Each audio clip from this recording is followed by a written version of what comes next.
The comedian and satirist Peter Cook has died in hospital. He was 57. Peter Cook was widely regarded as one of the pioneers of British satire. He was probably best known for his partnership with Dudley Moore, appearing in such shows as Not Only, But Also. He was also the major shareholder in the magazine Private Eye. Nick Hyam looks back on his life. On a game of football, 10 men... He wanted to be a diplomat. Instead, Peter Cook became famous as one of the funniest men of his generation. Perkins? Sir. I want you to lay down your life. Yes, sir. We need a futile gesture at this stage. It'll raise the whole tone of the war. Get up in a crate, Perkins. Sir. Hop over to Bremen. Yes, sir. Take a shufti. Sir. Don't come back. Right, right. Beyond the Fringe in 1960 shocked some by lampooning the establishment and its values. It ran for 3 years in London before transferring to New York. The show launched a satire boom and paved the way for later generations of student comics. Of the 4-strong cast, Jonathan Miller on the left became a stage director, Alan Bennett next to him a leading playwright, and Dudley Moore at the front a Hollywood star. Peter Cook stuck to comedy, teaming up with Moore on television in Not Only But Also, writing sketches like this one about a one-legged man auditioning to play Tarzan. Your right leg, I like. I like your right leg. It's a lovely leg for the role. The moment I saw it come in through the door, I said, hello, there's a lovely leg for the role, I said. What a lovely leg for the role. I've got nothing against your right leg. The trouble is, neither of you. The majority shareholder in the satirical magazine Private Eye, Peter Cook never quite fulfilled his early promise, undermined by self-confessed indolence and a renowned fondness for drink. But his contemporaries and younger comedians were in awe of his verbal inventiveness and wit.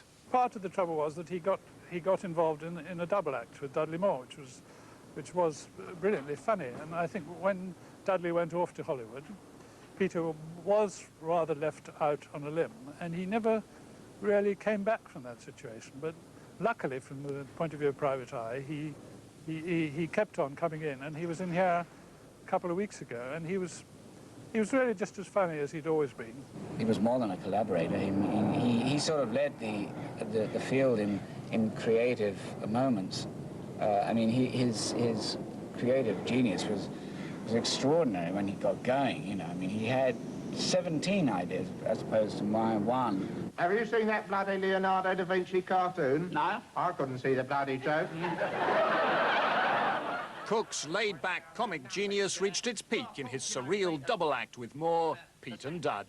I was just about to drop off when suddenly, tap, tap, tap at the bloody window pane. I looked out, you know it was bloody Greta Garbo.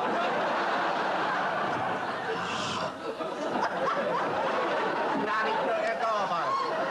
Stark naked. Save for a shorty nightie. She was hanging onto the windowsill. And I could see her knuckles all white. She was saying, Peter, Peter, uns neuen in the you know how these bloody Swedes go on.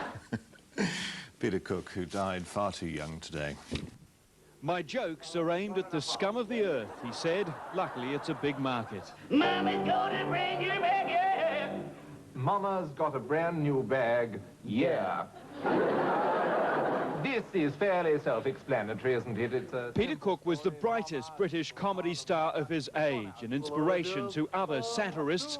He took on pommy upper-class twits years before John Cleese and Monty Python. His most famous pairing was with Dudley Moore. But while Moore went on to Hollywood and millions, Cook says his ambition died when he was 24. He listed his hobby as cigarettes. His taste for the booze, a possible factor in his death from internal bleeding, aged just 57. It's strange, you know. I think, God, he's not there anymore. Dudley Moore says he regrets that, unlike the old days, he never had the chance to say goodbye. We wish upon goodbye. He wanted to be a diplomat. Instead, Peter Cook became the founding father of contemporary British comedy. Cook's comic genius was first uncovered in the 60s beyond the Fringe, which had a long run in the West End and on Broadway. What? Can't you read? What? Do not feed. You're not allowed to eat within the precincts of the zoo, Dad. What I do with my biscuits, Pete? Chuck them away. Give them to the animals. Cook became best known as the tall half of a long comic partnership with Dudley Moore. Their hit TV series not only but also produced a host of legendary sketches, like the one-legged man auditioning to become Tarzan. Your right leg, I like. I like your right leg. It's a lovely leg for the role. The moment I saw it come in through the door, I said, hello. There's a lovely leg for the role, I said. Its irreverent lampooning of the establishment and its values shocked many, but it also inspired a boom in satire and blazed the trail for later generations of student comics. Well, the Order of St. Beryl differs in this respect, young man. We are a leaping order. We do a great deal of leaping in the air. It's part of our everyday routine. Leaping here, leaping there, leaping, leaping everywhere. He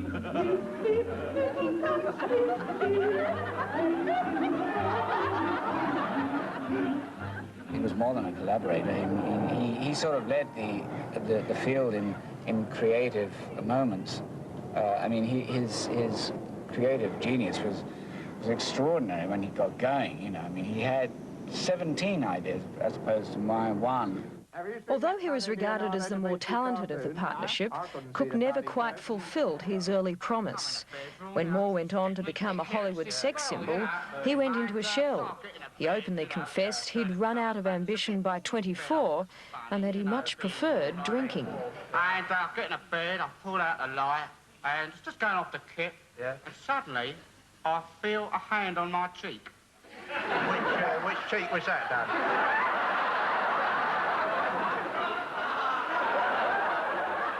Peter Cook's razor-sharp wit and sense of anarchy will always ensure that he's one of British comedy's favourite sons. It has to eat flies, because as you know, God created it, like he did everything else in his almighty wisdom.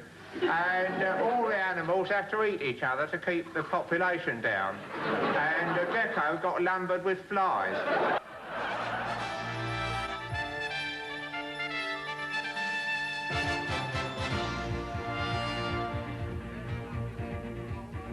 What a lovely leg for the role. I've got nothing against your right leg. The trouble is, neither of you.